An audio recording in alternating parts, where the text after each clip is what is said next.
Assalamualaikum warahmatullahi wabarakatuh. Balik lagi di channel Dwi Eno Bercerita. Kali ini gue akan berbagi cerita tentang perjalanan gue bareng sama suami gue melintasi Gunung Salak yang rencananya akan camp di area Cibogo.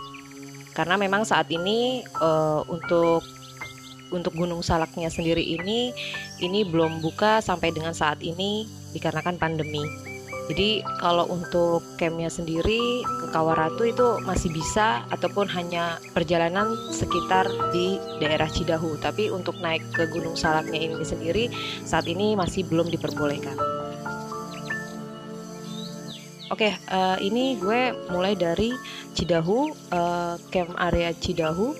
Di sini kalau kalian ingin camping ground bareng sama keluarga sih oke banget tempat ini karena itu pemandangan alamnya juga oke banget dari mulai Kawaratunya, kemudian juga dari air terjunnya dan camping groundnya pun cukup lumayan luas.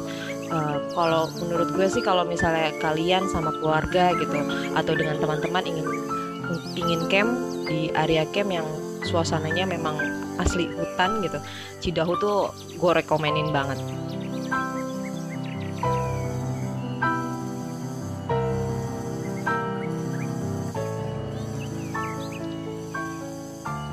Gue berdua mulai jalan pukul 8 pagi dari Blok 3 Cidahu. Ini kita lewat jalur lama. Jadi jalur ini sebenarnya sudah lama tidak dilalui oleh pendaki-pendaki yang lain. Jadi memang karena kebetulan kami pernah menjadi salah satu volunteer di Gunung Salak, jadi kami tahu untuk jalur lama ini.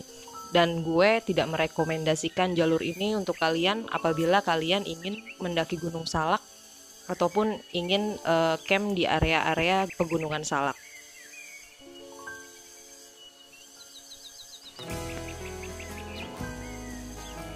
Jalur ini udah lumayan tertutup karena memang sudah tidak digunakan kembali. Jadi lumayan untuk nostalgia gitu. Kalau untuk kita berdua karena memang jalur ini tuh jalur lama gitu, yang sudah lama banget tidak pernah kami lewati lagi. Dulu ini biasanya di sini digunakan oleh volunteer Gunung Salak untuk latihan navigasi darat. Dan juga biasanya jalur ini digunakan untuk mapala yang akan diksar. Sekilas memang untuk jalur ini lumayan sedikit agak menyeramkan gitu kan, karena kita akan melewati beberapa bangunan besar yang dulunya ini adalah wisma dari perhutani, tapi sudah lama tidak dipergunakan padahal kondisinya masih bagus. Tapi wisma ini pun masih tetap terbengkalai ada di area ini.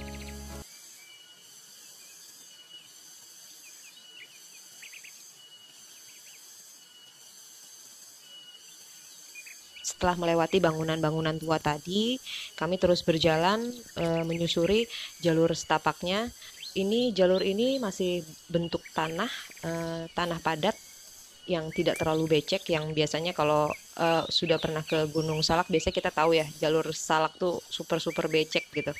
Nah ini terlihat banget di sini kan jalurnya tuh masih terbuka. Sebenarnya jalur ini masih terlihat gitu, masih terlihat untuk jalan setapak ya, akan tetapi memang sudah sedikit tertutup sama pohon-pohon di sekitar jalur ini.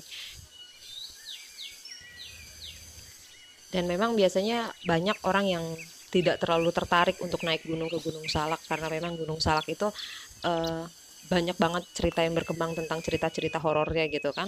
Sebenarnya Gunung Salak itu bukan karena horornya ceritanya aja, tapi juga horor jalurnya juga.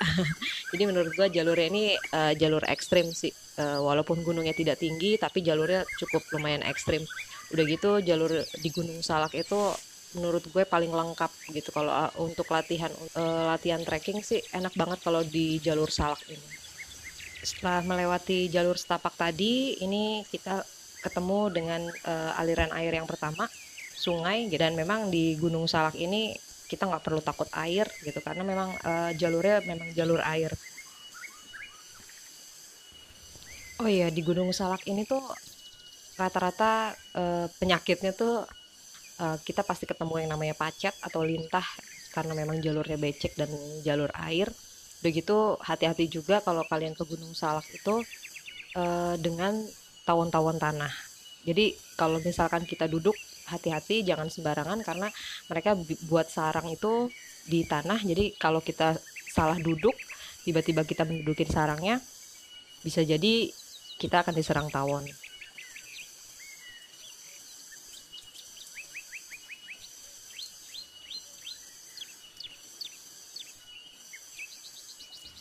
Setelah sekitar 1 jam, kami bertemu kembali dengan aliran air yang kedua atau sungai kedua. Ini di sini super banget gitu pemandangannya, udaranya, karena memang kebetulan hanya kami berdua yang saat itu ada di tengah hutan gitu. Jadi berasa banget, suasana hutan itu berasa banget.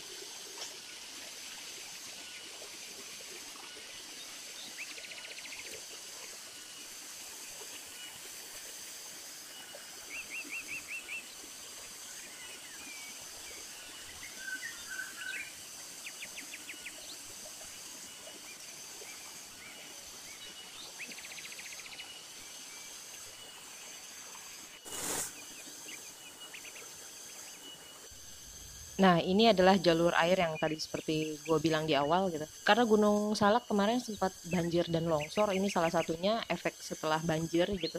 Masih ada genangan-genangan air, jadi harus pinter-pinter nyari jalur karena memang agak sulit untuk melewatinya dan biasanya bikin kita tuh dapat serangan pacet atau lintah.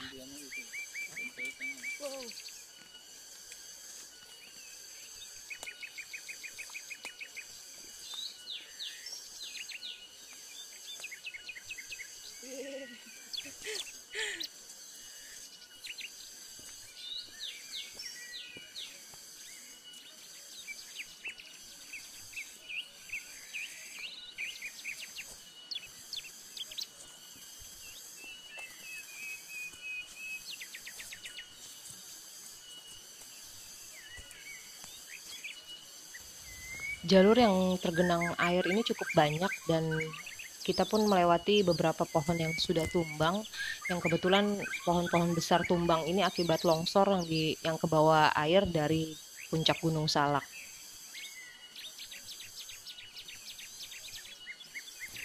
Tak lama kami bertemu lagi sama aliran air sungai yang ketiga. Kalian bisa lihat di sini aliran airnya lumayan cukup deras gitu. Jadi memang di Gunung Salak ini banyak banget aliran airnya. Oke, gitu aja untuk cerita perjalanan kali ini. Memang gue nggak menginfokan di mana area campnya karena memang area camp ini tertutup dan memang area camp ini sengaja tidak kami perlihatkan karena memang area camp ini tidak boleh diketahui oleh halayak banyak dan apabila kalian ingin ke area ini pun kalian harus izin dengan perhutaninya, kemudian bagian taman nasionalnya gitu karena memang jalur ini bukan jalur umum dan kali lagi saya infokan saya tidak merekomendasikan jalur ini karena jalur ini kalau kalian tidak mengetahuinya bisa jadi kalian tersesat karena banyak sekali cabang di jalur ini dan juga banyak sekali jalur yang tertutup oleh tumbuhan-tumbuhan liar.